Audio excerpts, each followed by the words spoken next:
당신은 당신의 친구와 함께 어두운 깊은 숲을 걸어가고 있습니다. 갑자기 가까운 곳에서 바스락거리는 소리가 들립니다. 당신은 너무 놀라 소리를 치며 주저앉습니다. 그런데 당신 친구는 아무렇지도 않은 듯 놀라지도 않습니다.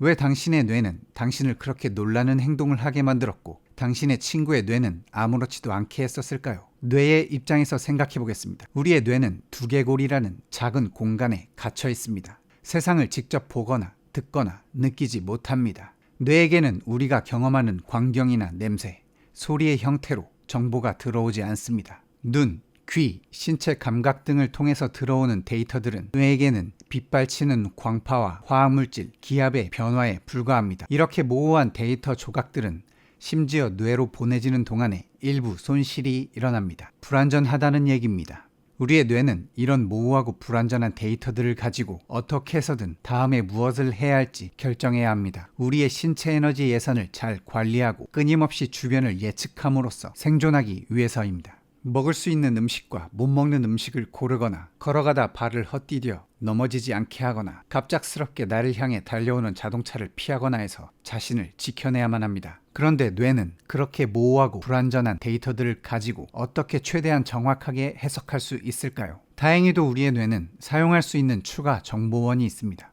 바로 우리의 경험, 기억입니다. 지금까지의 모든 직접적, 간접적 경험들, 예를 들어 자라오면서 부모님께 배운 것들, 친구나 선생님과 함께 경험한 모든 것들, 그동안 읽었던 책이나 봤던 드라마, 영화 등등 모든 것들은 추가 정보원으로 사용할 수 있습니다. 신경과학자 제럴드 에덜먼은 기억된 현재라는 개념으로 설명했는데 뇌가 눈 깜짝할 사이에 과거 경험의 조각들을 재구성해내고 현재의 모호하고 불완전한 감각 데이터들과 조합해서 기억을 만들어낸다는 것입니다.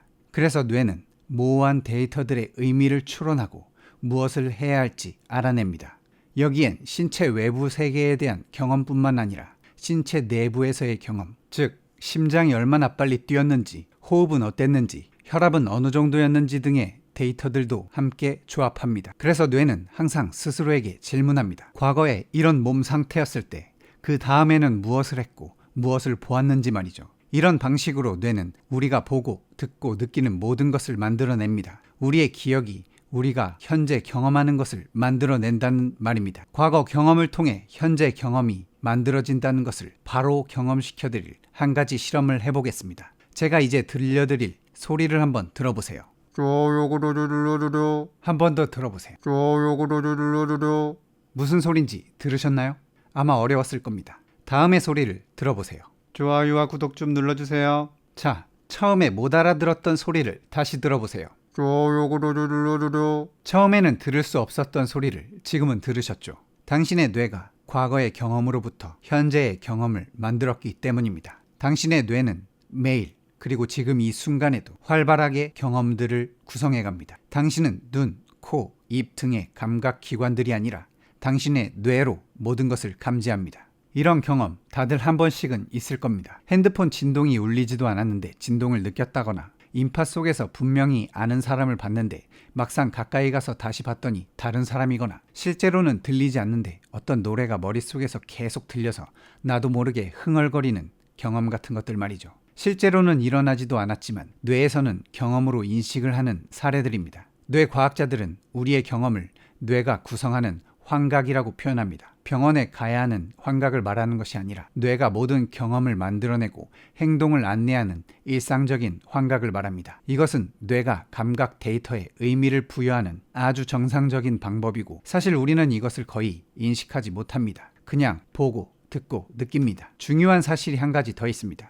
우리의 경험을 구성하는 전체적인 과정은 예측하는 방식으로 일어난다는 사실입니다. 여기서 예측은 장기적인 뜻보다는 곧 일어날 일을 예측한다는 의미에 가깝습니다. 과학자들은 우리 뇌가 빛의 파동이나 화학물질을 비롯한 감각 데이터가 뇌에 도달하기 전에 주변 세계의 실시간 변화들을 감지하기 시작한다는 사실을 확인했습니다. 즉, 인식하고 행동하기 전에 예측을 한다는 것입니다. 예를 들어 지금 가장 좋아하는 음식을 떠올려 보세요. 그 음식의 냄새와 맛, 입에서 느껴지는 느낌을 자세하게 떠올려 보세요. 군침이 돌 겁니다. 이것은 미각 및 후각과 관련된 뇌의 영역들과 침 분비를 조절하는 영역들이 활성화되었기 때문입니다. 뇌가 자연스럽게 예측을 통해서 당신의 몸을 그 음식을 먹을 수 있게 준비를 시킨 겁니다. 이런 방식으로 외부 세계의 데이터들과 과거 경험을 조합해서 뇌가 최선을 다해 예측을 하고 예측이 현실에 맞았을 경우와 맞지 않았을 경우를 계속해서 경험으로 확정시키거나 확정시키지 않음으로써 다음 예측에 대한 확률을 높여갑니다. 지금 저기 숲에서 바스락거리는 소리는 나를 공격할 동물 때문일까? 아니면 바람 때문일까? 만약 숲에서 곰을 만난다면 다음번 당신의 뇌는 바스락거리는 소리를 감지하면 곰이 나타날 것을 예측하고 코르티솔 같은 스트레스 호르몬을 분비시켜 재빨리 몸을 피할 준비를 시킬 겁니다. 당신이 크게 놀랐을 때 무슨 일인지 인식하기도 전에 몸이 먼저 움츠러드는 것이죠. 뇌에서 생각으로 만들어지기 전에 먼저 예측하고 행동을 하도록 하기 때문입니다. 그런데 그저 바람 때문에 바스락거리는 경험만 했다면 당신은 숲에서 바스락거리는 소리를 신경 쓰지 않게 됩니다. 우리의 뇌는 이렇게 추위를 끊임없이 예측하고 결국 이런 과정들이 쌓여서 당신의 행위와 감각 경험이 됩니다. 그런데 우리가 지나치지 말아야 할 포인트는 이런 우리의 뇌가 예측이 맞아도 현실을 만들어내는데 예측이 틀려도 현실을 만들어낸다는 것입니다. 그래서 울리지 않는 휴대폰 진동을 느끼게 되는 것이고 인파 속에서 모르는 사람을 아는 사람으로 잘못 보게 되는 것이고 실제로는 들리지 않는 노래가 머릿속에서 맴도는 것입니다. 뇌에게 있어서는 당신의 예측이 맞았는지 틀렸는지 보다는 그 예측 이후의 행동이 당신을 생존하게 하였는가가 더 중요합니다. 정리해 보겠습니다. 우리의 뇌는 생각하기 전에 예측을 먼저 하는데 그 예측은 불완전합니다. 이렇게 불완전한 예측은 당신의 현재 모든 감각과 함께 과거 경험을 소스로 사용합니다. 당신의 모든 경험이 앞으로의 당신의 삶에서 일어나는 모든 일들에 대한 예측에 중요한 역할을 한다는 말입니다. 성인이 된 당신은 당신의 경험을 선택할 수 있습니다. 당신이 보는 영화, 드라마, 책, 먹는 음식, 취미 활동, 만나는 사람, 대화 등등 모든 직접적이고 간접적인 경험은 당신의 뇌에 기억되면서 앞으로의 모든 일에 대한 예측을 위한 중요한 소스 역할을 하게 됩니다. 이것은 곧 어떤 경험으로 인생을 채우는지가 당신의 뇌를 바꾸고 당신의 선택에 관여하고 당신의 미래를 바꾸게 됨을 의미합니다. 자, 이제 우리는 앞으로 어떤 경험들로 삶을 채워갈 것인지 스스로에게 질문해야 합니다. 제발 좋아요와 구독을 누르는 올바른 선택으로 당신에게 좋은 지식 경험을 더 주어 더 나은 삶을 살게 하세요. 감사합니다.